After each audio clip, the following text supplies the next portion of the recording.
Hey, it's good to see you again, Tim. We're going to be talking about some cool things on a Facebook Live event here, and it's really good to see you.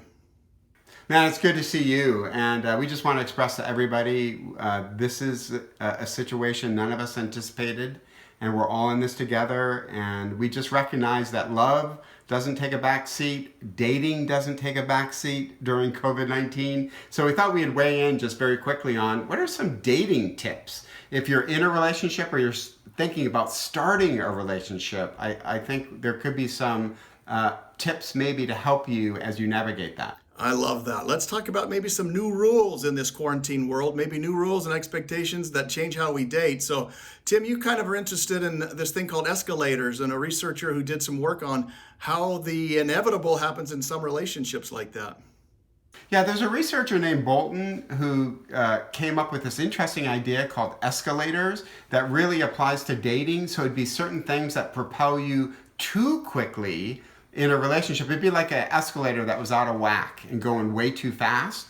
And so during this crazy time where we're trying to do dating via online, just be careful emotionally of a lot of escalators. During times of crisis, we find great comfort in other individuals, but be careful how much you're connecting with a person. And one escalator would be if you're spending hours and hours and hours talking to a person that you've just started dating, just know you're building really powerful bonds that may be moving too quickly. So again, I think regulate how much time you're pouring your heart out to another person during these unprecedented times. It's a great question to ask, right? Because an escalator can be both positive because you get to know somebody, but also has a negative if you don't build in the boundaries.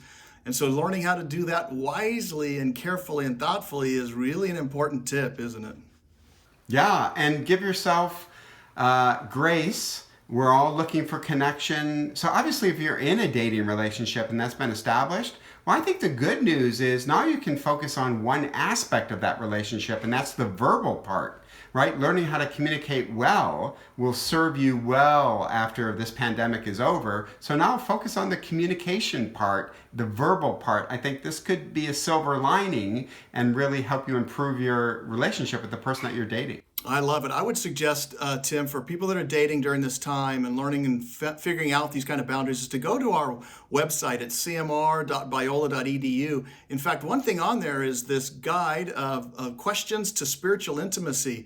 And you could go in and look at the questions, and they're really cool. You can just use and talk about, hey, what's the first question you want to ask God when you get to heaven? And what do you think people still value about the teachings found in the Bible? There's just some great questions, and I just saw it recently on our website. And that could be really helpful and really fun. So, Tim, in closing, dating can be very difficult during quarantine, but it can also be used to your advantage to build something authentic and to build a good foundation of authentic intimacy in your relationship. Yeah, I love that, looking at the positives of this rather than the negatives. So, hey, just know we're all in this together, and we're praying for our audience, and we appreciate you guys. We do. It's good seeing you all. All right. Take care, Chris. Okay, you too.